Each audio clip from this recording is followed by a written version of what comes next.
Bismillah. Assalamualaikum warahmatullahi wabarakatuh. Innal hamdalillah nahmaduhu wa nasta'inuhu wa nastaghfiruh wa na'udzu billahi min syururi anfusina wa min sayyiati a'malina. May yahdihillahu fala mudhillalah wa may yudlil fala hadiyalah. Asyhadu an la ilaha illallah wahdahu la syarikalah. Wa asyhadu anna Muhammadan abduhu wa rasuluh sallallahu alaihi wa ala alihi wa sahbihi wa sallama tasliman mazida.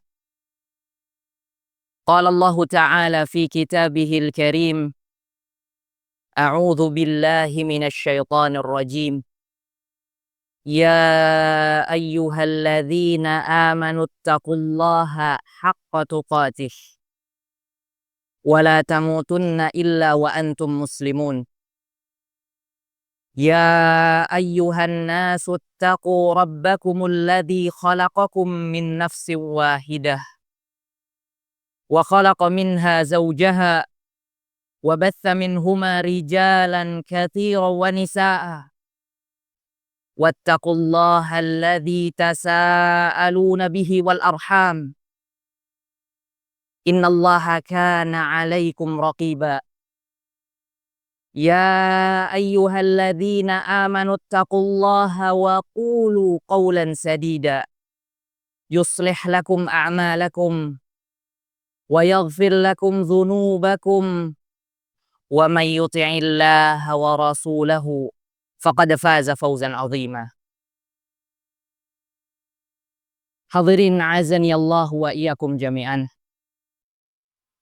Tidak ada kata yang lebih utama selain kita panjatkan puji kita, syukur kita kehadirat Allah Jalla Jalaluh yang telah memberikan kita banyak sekali nikmat jamaah. Banyak sekali nikmat. Sampai-sampai Allah menyampaikan, wa in ta'uddu ni'matallah la tuhsuha. Apabila kalian menghitung nikmat-nikmat Allah, wallahi niscaya kalian tidak akan mampu jamaah untuk menghitungnya. Allah memberikan kita banyak sekali nikmat. Dan di antara nikmat-nikmatnya yang begitu agung adalah nikmat iman. Nikmat yang dengannya alhamdulillah jamaah kita syukuri bersama. Kita dapat berkumpul di majelis ini. Dalam keadaan apa? Sebagai saudara jamaah. Allah subhanahu wa ta'ala berfirman, innamal mu'minuna ikhwah. Sesungguhnya sesama mukmin itu adalah ikhwah, saudara jemaah.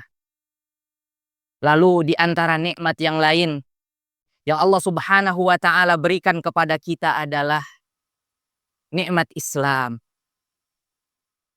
Nikmat yang dengannya kita tadi melaksanakan salah satu rukun di antara rukun-rukun Islam.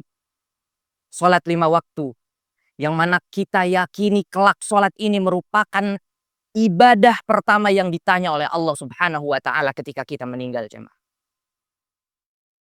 Lalu nikmat lain yang Allah subhanahu wa ta'ala berikan kepada kita adalah nikmat kesehatan. Yang mana jemaah, nikmat ini merupakan nikmat yang banyak menipu manusia. Sebagaimana hadis Nabi SAW, Nabi menyampaikan, ni'matan, ada 2 nikmat, maghbunun fihima katsirun minan nas. Yang mana manusia ini tertipu oleh 2 nikmat ini jamaah. Apa itu jamaah? Yang pertama as-sihhah, kata Nabi SAW. Lalu yang kedua al-faragh, kesehatan dan waktu luang. Dan mudah-mudahan jamaah berkumpulnya kita di majelis ini mengisi tubuh kita yang sehat, mengisi waktu luang kita, merupakan syahid bagi kita bahwasanya kita bukan dari golongan orang-orang yang ditipu oleh 2 nikmat ini jamaah.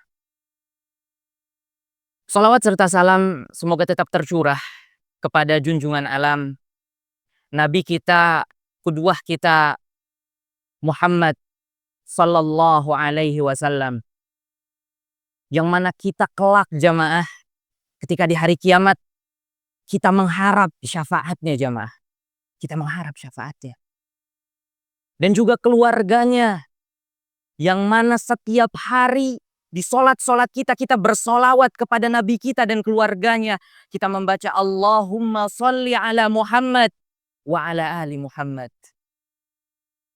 Lalu kepada para sahabatnya yang Allah Azza wa Jalla puji mereka dengan sebutan sebaik-baik umat. Allah Subhanahu wa taala berfirman, "Kuntum khaira ummatin ukhrijat linnas." Mereka adalah sebaik-baik manusia yang keluar jamaah, sebaik-baik umat. Lalu pada para pengikutnya dari kalangan tabi'in, tabi'ut tabi'in dan atba'ut tabi'in yang mudah-mudahan kita sekalian termasuk di dalamnya jamaah.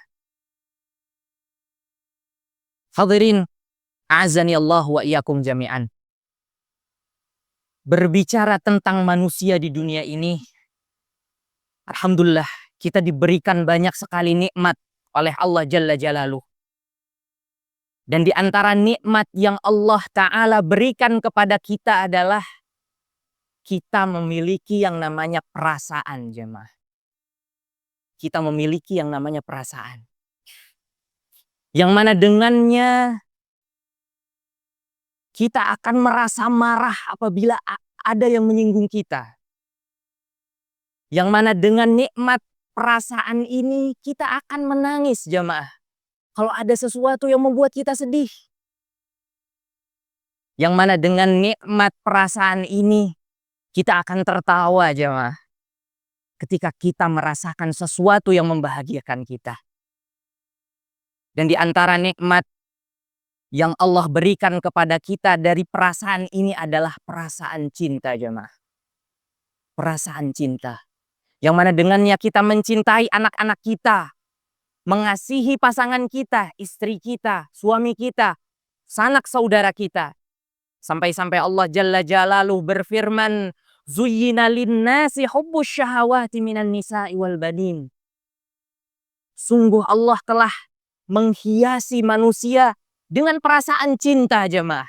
Allah menghiasi manusia dengan perasaan cinta. Kepada siapa? Kepada an-nisa, wanita-wanita. Pasangan-pasangan mereka, wal banin, dan anak-anak mereka. Namun jamaah di sini ada hal yang menarik. Allah Subhanahu wa taala menyebutkan dua orang sosok yang penting bagi kita, pasangan kita, anak-anak kita. Tapi kita sadar bahwasanya di balik itu ada sosok yang jauh lebih penting dan jauh lebih berjasa dalam hidup kita jamaah. Siapa mereka? Siapa mereka jamaah? Orang tua kita jamaah. Sahih. Orang tua kita. Di sini menariknya Allah Subhanahu wa taala tidak menyebutkan mereka secara eksplisit. Secara tersurat Allah tidak menyebutkan cinta kepada orang tua, tidak. Dan ini bukan berarti cinta kepada orang tua itu tidak penting. Enggak. Hal ini terjadi karena banyak dari manusia yang terlalaikan dan melupakan orang tuanya jamaah. Makanya Allah Subhanahu wa taala berfirman dalam ayatnya yang lain, "Wa wassaynal insana biwalidayhi ihsana." Dan aku mewasiatkan kepada manusia untuk berbuat baik kepada orang tua mereka. Allah mengingatkan kita jamaah. Kenapa sampai harus diingatkan oleh Allah? Karena kembali kita tidak ingat jamaah kepada orang-orang tua kita. Kapan kita mengingat orang tua kita? Mayoritas dari kita baru mengingat orang tua kita ketika kita dalam kondisi sulit jemaah. Ketika kita dalam kondisi terpepet, kita buka HP, ngeliat saldo di m-banking kita udah mulai menipis. Ketika kita tidak tahu ini mau makan apa. Ketika kita dilanda suatu masalah yang gak tahu jalan keluarnya ini apa. Kita baru ingat kepada mereka jemaah. Kita baru ingat kepada orang tua kita. Yang mana itu berbeda 180 derajat. Orang tua kita senantiasa mengingat kita jamaah. Orang tua kita dikala sedang makan, mau nyuapin nasi ke mulutnya, beliau mengingat kita jamaah. Beliau ingat anaknya yang di perantauan. Ya Allah, ini anak-anak yang di kota udah makan belum ya? Beliau masih ingat sama kita jamaah. Lalu ketika beliau hendak tertidur di kasurnya, beliau masih memikirkan kita jamaah. Ini anak-anak yang merantau di kota, yang sedang kerja, udah tidur belum ya?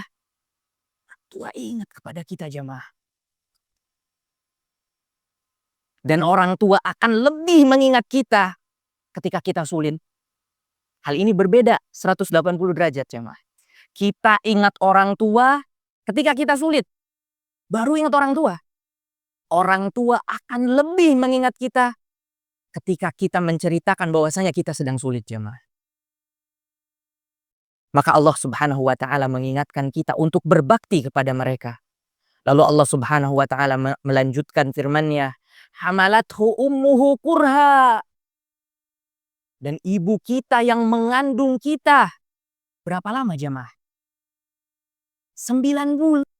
Waktu yang panjang, gak sebentar jamaah. Coba kalau misalkan kita dititipin sama anak tetangga sehari 2 hari, apalagi anaknya rewel. Kita udah, ya Allah ini anak nakal sekali. Ini kita diem di perut mereka 9 bulan jamaah. Dan bukan hanya itu. Allah menjelaskan hamalathu ummuhu kurha. Dalam keadaan susah payah jamaah. Susah payah. Tidur ibu kita terganggu gara-gara perutnya besar jamaah. Dan bahkan bukan hanya itu jamaah. Ibu kita justru senang ketika perutnya besar. Mereka membanggakan, nih sebentar lagi jagoan akan lahir. Jagoan akan lahir. Bahkan bukan hanya itu. Ketika kita menendang di perut ibu kita tersenyum jamaah. Yang mana mungkin perasaan ibu kita sakit ditendang sama kita jamaah. Tapi ibu kita tersenyum. Masya Allah. Jagoan ini. Nendang-nendang sekarang Masya Allah. Tapi sayangnya jamaah. Tidak ada satupun dari kita yang mengingat kejadian itu jamaah. 9 bulan kita di perut ibu kita tidak ada dari kita yang mengingat itu jamaah.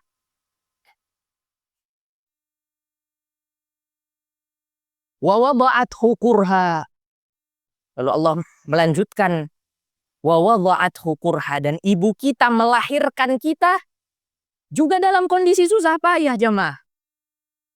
Kurha. Bahkan ada sebuah penelitian jemaah yang mengatakan bahwasanya manusia ini memiliki batas toleransi rasa sakit. Kita sebut satuannya del disebutnya. Yang mana apabila kita kita jatuh dan tulang kita remuk sebanyak 20 tulang, itu dikatakan rasa sakitnya setara dengan 45 del, kurang lebih.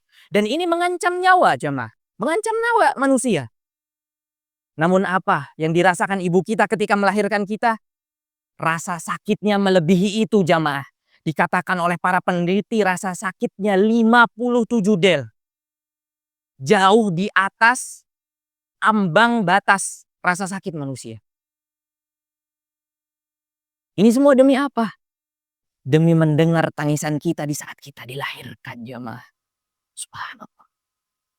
Bukankah itu rasa cinta jamaah? Bukankah itu kasih sayang yang benar-benar tulus? Lantas kita lupakan itu? Wallahi tidak jamaah. Bahkan kalau antum lihat sekarang diri antum sekarang mungkin udah besar. Antum udah ada jadi orang sukses. Jadi guru. Jadi pengusaha. Antum sukses, punya rumah. Antum lihat diri antum sekarang jamaah. Allah Subhanahu wa taala memberikan dalam diri antum sebuah tanda bahwasanya antum itu pernah terhubung dengan orang tua antum. Apa jemaah? Pusara antum lihat. Itu merupakan bukti bahwasanya kita pernah terhubung dengan orang tua kita 9 bulan di perutnya jemaah. 9 bulan.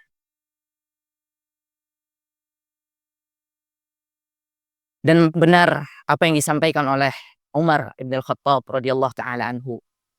Ketika itu, ketika Umar menjabat sebagai khalifah, Umar pernah ditanya oleh salah seorang tabi'in, menanyakan kepada Umar, beliau menceritakan bahwasanya inni habastu nafsi ala ummi.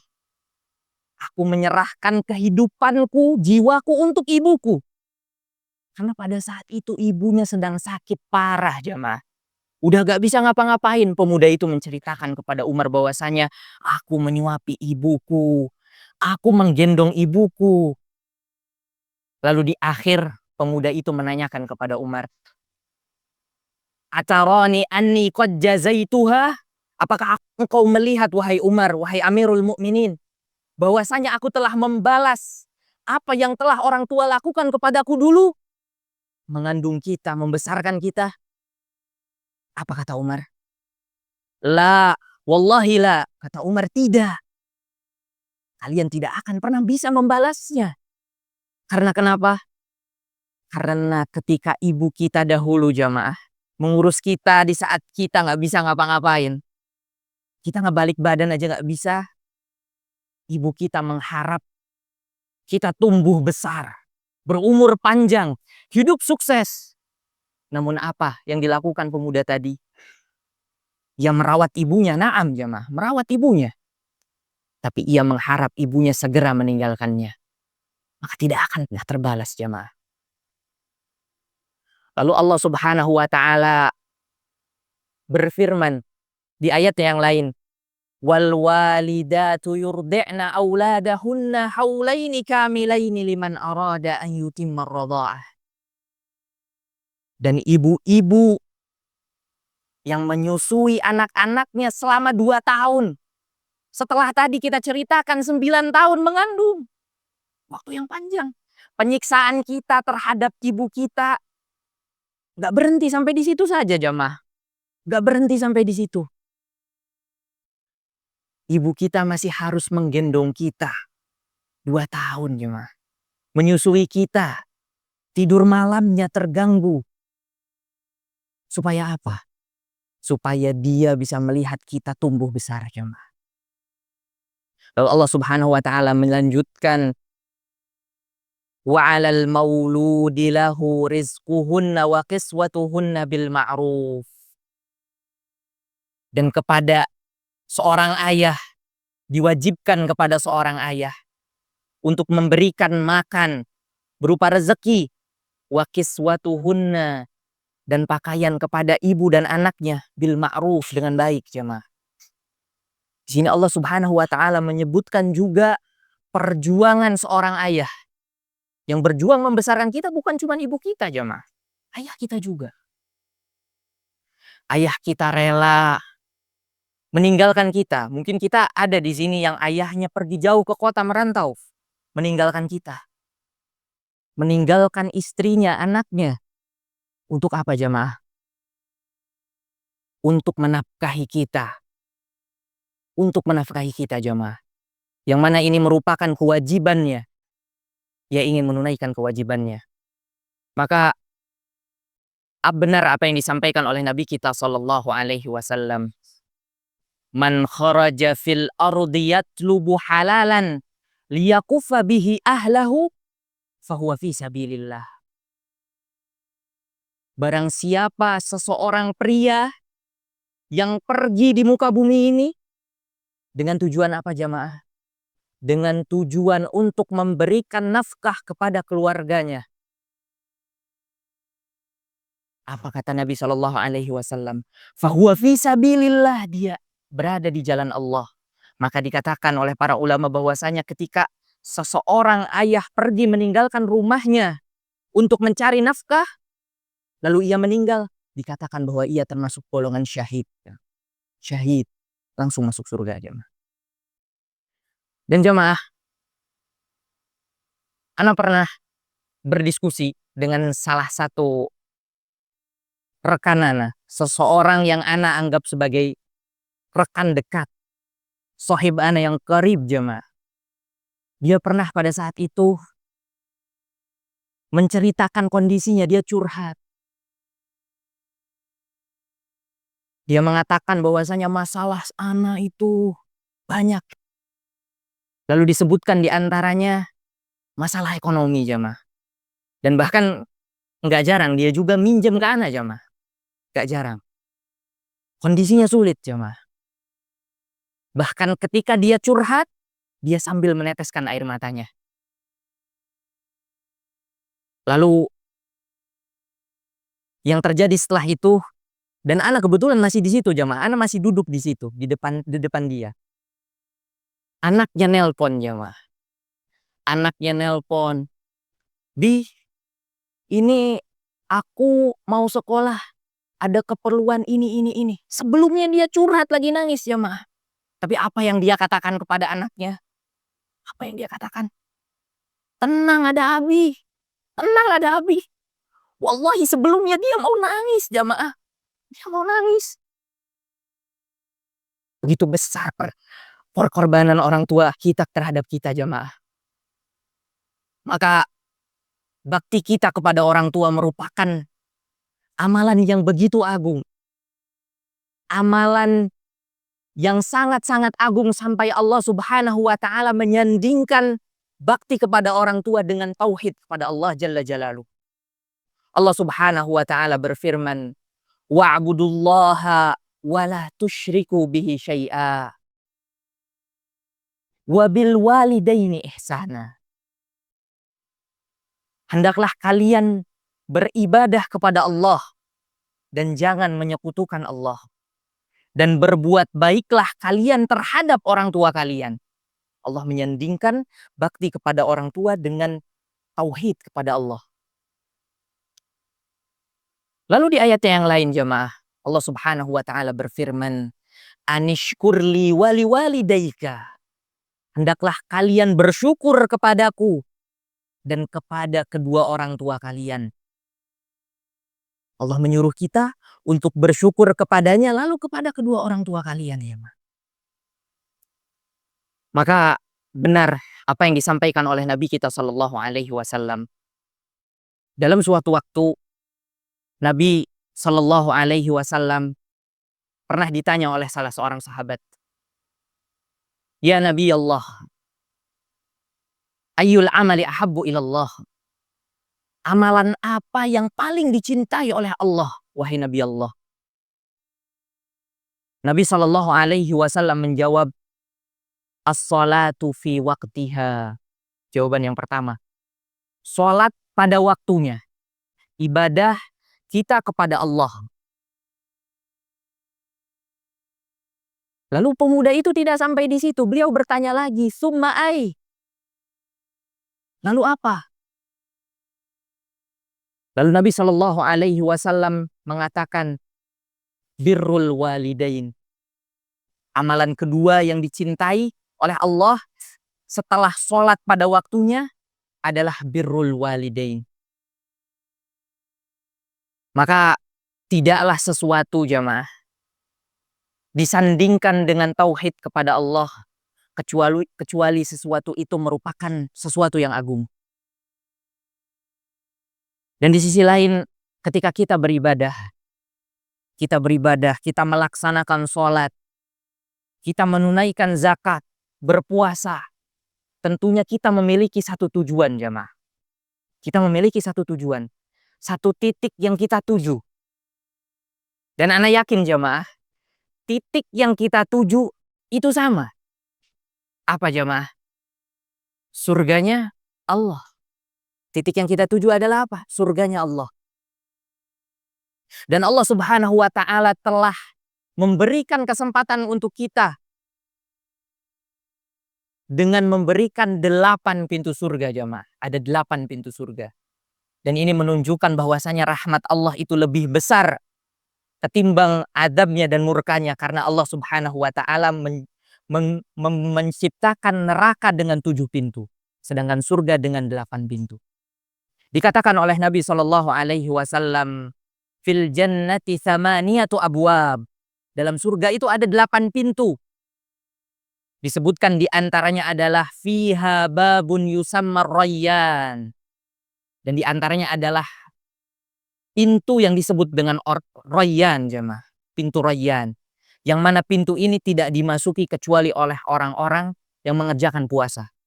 Banyak Nabi Shallallahu Alaihi Wasallam menyebutkan ada babus sholah, pintu yang tidak dimasuki kecuali oleh orang-orang yang kakinya bengkak jamaah. Gara-gara melaksanakan sholat di pagi hari hingga malam hari jamaah. Lalu ada babur Rayyan, pintu yang Allah Subhanahu wa taala siapkan untuk orang-orang yang melaksanakan puasa, yang rajin melaksanakan puasa. Lalu ada juga babus shadaqah, pintu yang Allah Subhanahu wa taala siapkan untuk orang-orang yang jor-joran dalam bersedekah, menyerahkan semua hartanya dan dia ikhlas dalam bersedekah. Lalu ada juga pintu tawakul, yaitu orang-orang yang bertawakal, yang menyerahkan dirinya kepada Allah, yang mengatakan la haula wala quwwata illa billah. Lalu Allah juga menyiapkan bagi orang-orang yang berjihad fi sabilillah, orang-orang yang menyerahkan jiwa raganya, Allah menyiapkan untuk mereka satu pintu yang disebut dengan pintu jihad, babul jihad. Tadi sudah disebutkan ada 6 berarti jamaah. Lalu yang ketujuh ada juga babut taubah. Ada babut taubah yang mana pintu ini senantiasa terbuka. Senantiasa terbuka untuk kita hingga akhir zaman. Untuk siapa? Untuk orang-orang yang bertaubat. Dan yang terakhir jamaah, yang dikatakan oleh Nabi kita Shallallahu Alaihi Wasallam, pintu yang paling indah. Pintu apa itu? Babul walid. Nabi Shallallahu Alaihi Wasallam bersabda, al-walidu awsatu abwabil jannah. Orang tua itu adalah pintu surga yang paling indah. Ketika kita merencanakan, ana ingin masuk pintu sholah, kita akan masuk surga melalui jalur pintu sholah. Tapi kita perlu berpikir jamaah, berapa banyak orang di luar sana yang sholatnya jauh lebih getol daripada kita jamaah, yang lebih rajin daripada kita. Lalu kita mengharap kita masuk pintu Rayyan, pintu orang-orang yang berpuasa. Sedangkan di sana banyak orang yang berpuasa lebih rajin dari kita jamaah. Lalu kita mengharap apa? Pintu sedekah. Di luar sana banyak orang agnia, orang-orang kaya yang menyerahkan semua hartanya di jalan Allah dengan penuh keikhlasan. Maka benar Nabi menyampaikan awsatu abwabil jannah, pintu surga yang paling indah. Karena kenapa jamaah? Karena kita perlu menggapai ridhonya saja. Kita perlu mengetuk ridho kedua orang tua kita. Maka kita telah membuka pintu surga jemaah. Nabi Shallallahu Alaihi Wasallam berfirman. Nabi Shallallahu Alaihi Wasallam bersabda, ridhollah biridhol walidain. Bahwasanya keridhaan Allah itu ada kepada ridhonya orang tua. Bukan ridhonya anak kita, bukan. Istri kita, bukan. Tapi apa jemaah? Ridho orang tua. Dan juga murka Allah ada dalam murka orang tua kita jemaah. Maka bagaimana cara kita agar mendapatkan keridhaan ini jemaah? Ana di sini menyusun ada beberapa poin jemaah. Poin yang pertama adalah dengan kita taat kepada mereka. Kita taat kepada mereka. Insya Allah yang namanya orang tua itu tidak mungkin menyuruh kita kepada suatu kemaksiatan jemaah. Gak akan orang tua menjebloskan kita dalam lubang kemungkaran, gak mungkin. Maka benar apa yang disampaikan oleh Usama bin Zaid, jazakumullah khair. Apa yang disampaikan oleh Usama bin Zaid? Ketika itu Usama bin Zaid ini merupakan anak dari Zaid bin Harithah. Yang mana Zaid bin Harithah merupakan budak dari keluarga Nabi, dulunya budak. Dan ia menikah dengan seorang budak juga yang bernama Ummu Aiman. Budak yang menikah dengan budak. Maka kalau kita lihat dari kadar ekonomi mereka, mohon maaf, agak kurang jemaah. Tapi Ummu Aiman ini terkenal orangnya perfeksionis. Ibunya Usama ini terkenal perfeksionis. Pengen segalanya rapih. pengen segalanya indah. Dan beliau suatu saat melihat di halaman rumahnya itu ada nakhlah, ada pohon kurma, yang mana itu mengganggu keindahan halaman rumahnya. Maka Ummu Aiman menyuruh kepada Usamah, Usamah, singkirkan pohon ini. Apa yang Usamah lakukan? Usamah langsung menyingkirkan pohon kurma itu. Dan para sahabat yang ada pada saat itu dan para tabi'in bertanya-tanya, loh, kenapa? Ini kalau antum biarkan atau kalau antum jual, ini berharga. Bahkan dikatakan oleh para ulama, harganya itu mencapai 1.000 dirham. Pohon kurma saat itu berharga, jemaah. Tapi apa yang Usama bin Zaid lakukan? Beliau langsung potong. Beliau nggak peduli. Dan beliau mengatakan, inna ummi aradat alayya walaysa syai'un minad dunya tatlubuhu wa ana aqdir illa fa'altu. Sesungguhnya Umi memintaku, ibuku memintaku. Dan tidaklah sesuatu di alam dunia ini yang umiku mau, yang ibuku mau, dan aku mampu untuk melakukannya kecuali akan aku lakukan, jemaah. Akan aku lakukan. Dan di sisi lain, jemaah, ada juga kisah yang cukup menarik, cukup jenaka, jemaah. Jadi dahulu ada salah satu alim ulama yang bernama Haywah bin Shuraih. Haywah bin Shuraih ini sering mengadakan majelis ilmu, pengajian di rumahnya. Beliau mengumpulkan murid-muridnya lalu mengadakan pengajian. Lalu pada suatu waktu, tiba-tiba ibunya memanggil di dalam rumahnya. Ya Haywah, ta'al. Haywah, datang sini. At'imid dajjaj, kata ibunya. Beri makan itu ayam-ayam, belum dikasih makan. Lalu apa yang Haywah lakukan? Haywah meninggalkan majelisnya, jemaah. Haywah meninggalkan majelisnya, mendatangi ibunya dan melaksanakan apa yang ibunya suruh, memberi makan ayam-ayam. Lalu ketika kembali, Haywah ditanya oleh para muridnya, ya Syekh, kenapa antum meninggalkan kami? Ini majelis ilmu. Kenapa antum tinggalkan untuk memberi makan hewan, memberi makan ayam? Apa yang dikatakan oleh Haywah? Aku meninggalkan majelisku dan mendatangi pintu surgaku. Maka jemaah,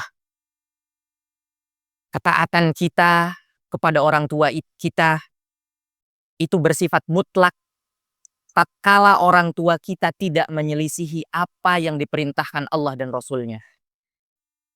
Allah Subhanahu wa taala berfirman, "Wa in jahadaka 'ala an tusyrika bi ma laisa laka bihi ilm." Dan apabila orang tuamu memaksamu, menyuruhmu untuk menyekutukan aku yang mana engkau tidak tahu, fala tuti'huma. Janganlah engkau menaati mereka. Jangan kau taati mereka, jemaah. Tapi apa? Allah tetap memerintahkan kita untuk menemani mereka, wasahibhuma fid dunya ma'rufa. Dan temani mereka di dunia dengan sebaik-baik penemanan, jemaah. Karena tidak ada sebuah ketaatan kepada manusia dalam sebuah kemaksiatan. Sebagaimana yang disampaikan oleh Nabi kita Sallallahu Alaihi Wasallam, la ta'ata fil maksiyah. Tidak ada ketaatan dalam sebuah kemaksiatan. Kemaksiatan ini adalah sesuatu yang menyelisihi apa yang diperintahkan oleh Allah dan Rasul-Nya. Innamat ta'atu fil ma'ruf. Sesungguhnya taat itu adalah dalam kema'rufan, dalam perbuatan baik, yaitu apa yang diperintahkan oleh Allah dan apa yang diperintahkan oleh Rasul-Nya. Lalu poin yang kedua, jemaah, itu kita diperintahkan untuk mengayominya, berbuat baik kepada orang tua. Sebagaimana yang dijelaskan sebelumnya, Allah Subhanahu wa taala berfirman, "Wa qadha rabbuka alla ta'budu illa iyyah." Allah memerintahkan kepada kita untuk beribadah hanya kepadanya. Hanya kepadanya. Wabil walidaini ihsana. Di sini ada poin pertama. Allah menyuruh kita untuk berbuat baik kepada orang tua kita. Imma yablughanna indakal kibara ahaduhuma au kilahuma. Dan apabila orang tua kalian atau salah satu di antara orang tua kalian sudah berumur sepuh, maka Allah menyuruh untuk kita mengayomi mereka, untuk menjadikan mereka di bawah pengawasan kita, jamaah. Indak, Allah menyebutkan indak, di bawah pengawasan kita. Bukan menitipkannya di panti jompo, jamaah. Bukan. Bukan juga meninggalkannya di kampung, bukan. Indak, di sisi kita, jamaah. Di sisi kita. Fala taqul lahuma uff. Lalu Allah Subhanahu wa taala melanjutkan, dan janganlah kalian mengatakan uff. Jangan. Wala tanharhuma, dan jangan kalian menghardik mereka.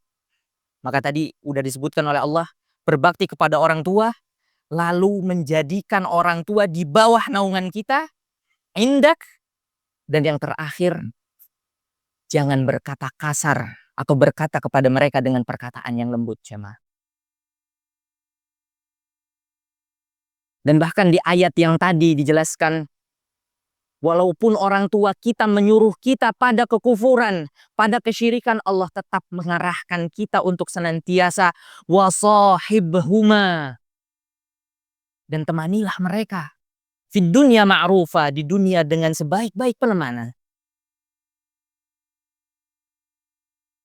Dan ada sebuah kisah, jemaah, yang berkaitan dengan orang tua yang mengajak kepada kekufuran. Yaitu diantaranya adalah kisah Asma bintu Abi Bakar. Asma ini masuk Islam bareng dengan ayahnya. Tapi ibunya, Qutailah, itu tidak masuk Islam. Maka Asma mendatangi Nabi SAW, lalu menanyakan kepada Nabi SAW, bagaimana aku memperlakukan ibuku? Masih adakah aku untuk berbakti kepadanya? Lalu apa yang disampaikan oleh Nabi kita SAW? Sili ummat, sambunglah silaturahmi dengan ibumu. Karena silaturahmi dengan orang tua, jamaah, itu merupakan pondasi asal. Nabi SAW bersabda, man ahabba an yubsatalahu fi rizkih. Barang siapa orang ingin rizkinya dilancarkan, diluaskan rizkinya, wa yunsha'lahu fi atarih, lalu umurnya diperpanjang, dipanjangkan umurnya, fal yasil rahimah, maka sambunglah rahim kalian. Rahim kita ada di mana, jemaah?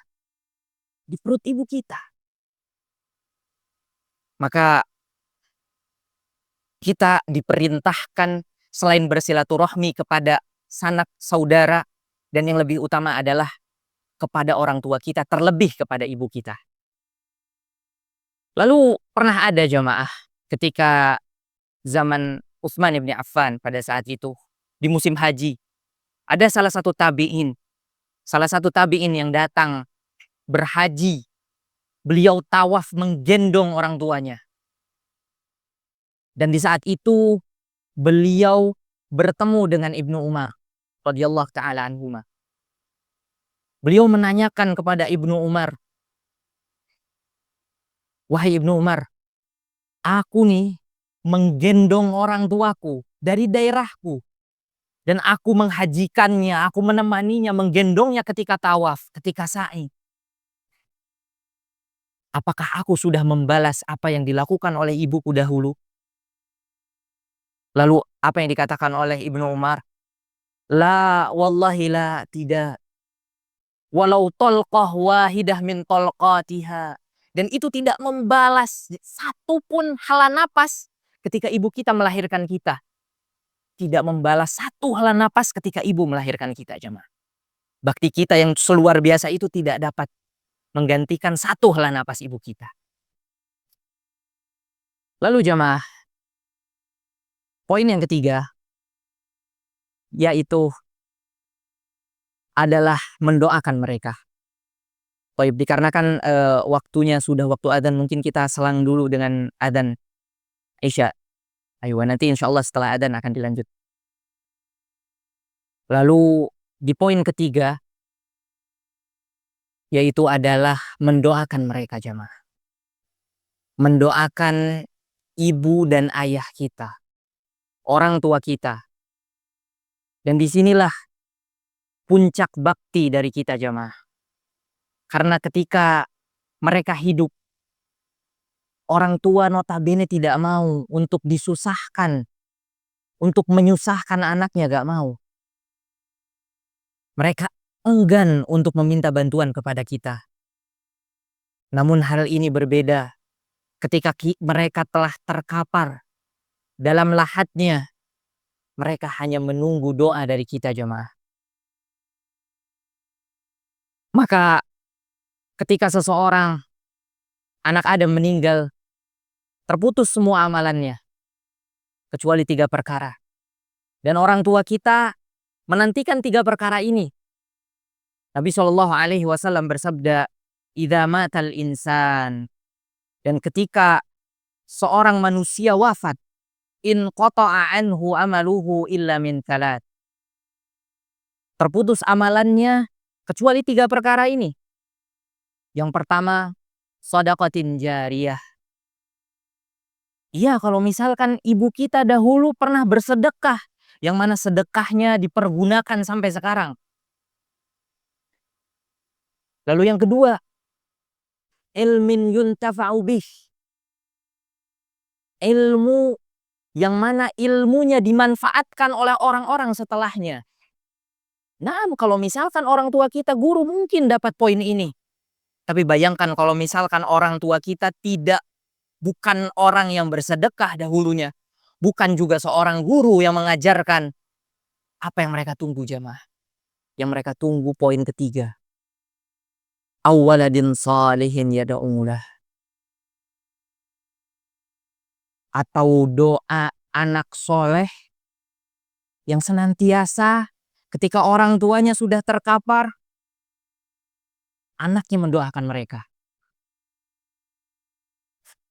Maka Allah Subhanahu wa ta'ala memberikan contoh kepada kita untuk berdoa kepada orang tua kita.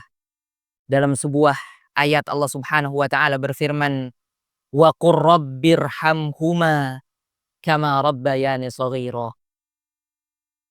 Dan wahai Tuhanku, sayangilah kedua orang tuaku sebagaimana mereka menyayangiku, mereka mendidikku di waktu kecilku. Dan terakhir, jemaah, ana tidak meminta kehadiran antum di sini untuk menghafal apa yang ana sampaikan dari dalil-dalil, tidak, jemaah. Ana juga tidak meminta antum ke sini datang hanya untuk meramaikan, lalu udah itu pulang tidak mendapatkan apa-apa. Enggak, jemaah. Ana meminta kehadiran antum di sini adalah untuk mendengarkan dan mengamalkan apa yang telah antum dengar, jemaah. Dan untuk antum yang alhamdulillah pintu surga antum masih ada, menunggu di rumah antum, minta, jemaah. Ana minta cium kening mereka, belai mereka, minta maaf kepada mereka, dan minta keridhaan mereka, jemaah. Karena alhamdulillah pintu surga antum masih terbuka, jemaah. Dan adapun bagi orang-orang yang sudah ditinggalkan oleh kedua orang tuanya, oleh ibunya, oleh ayahnya, jangan bersedih. Jangan bersedih, jemaah. Memang pintu surga kita sudah tertutup, tapi bakti kita kepada mereka belum selesai, jemaah.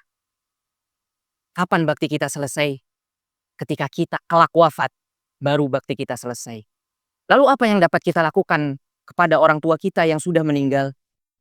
Yang pertama adalah mendoakan mereka sebagaimana hadis Nabi tadi Shallallahu Alaihi Wasallam. Lalu yang kedua, Nabi Shallallahu Alaihi Wasallam pernah bersabda, abarul birri, di antara bentuk birrul walidain, berbakti kepada orang tua yang paling tinggi, an yasila rajulu wudda abih, yaitu adalah seseorang yang menyambung tali silaturahmi kepada orang-orang yang ayahnya cintai. Maka antum masih punya 2 poin ini jamaah untuk berbakti kepada orang tua antum. Dan mudah-mudahan Allah Subhanahu wa taala menjadikan kita orang-orang yang dapat masuk surga melalui pintu yang paling indah, babul walid. Hadza wa sallallahu ala nabiyyina Muhammad wa ala alihi wa sahbihi wa sallim. Mungkin sebelum itu, sebelum kita tutup jamaah, barangkali ada pertanyaan-pertanyaan, falyatafaddal sebelum kita melaksanakan sholat isya berjamaah.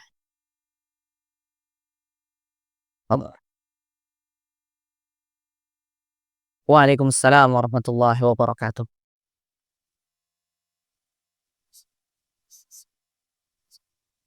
Amin. Amin ya rabbal alamin. Kalau misalkan kita berdoa kepada orang tua yang sudah meninggal, apakah bisa berdoa dengan doa yang Allahumma fili wali walidaya warhamhuma kama rabbayani shaghira? Apakah itu bisa dipakai atau gimana Ustaz? Mohon penjelasannya. Terima kasih. Assalamualaikum warahmatullahi wabarakatuh. Waalaikumsalam warahmatullahi wabarakatuh. Barakallahu fikum.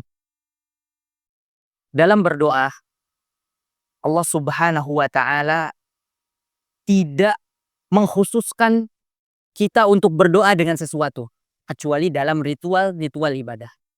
Berdoa itu bebas jamaah. Kita mendoakan orang tua kita agar kelak masuk surga Firdaus. Mendoakan mereka agar mereka diterangi dalam kuburnya. Bebas jamaah. Dan di antara bentuk doa yang dicontohkan oleh Nabi kita Shallallahu Alaihi Wasallam adalah yang disampaikan oleh Bapak tadi.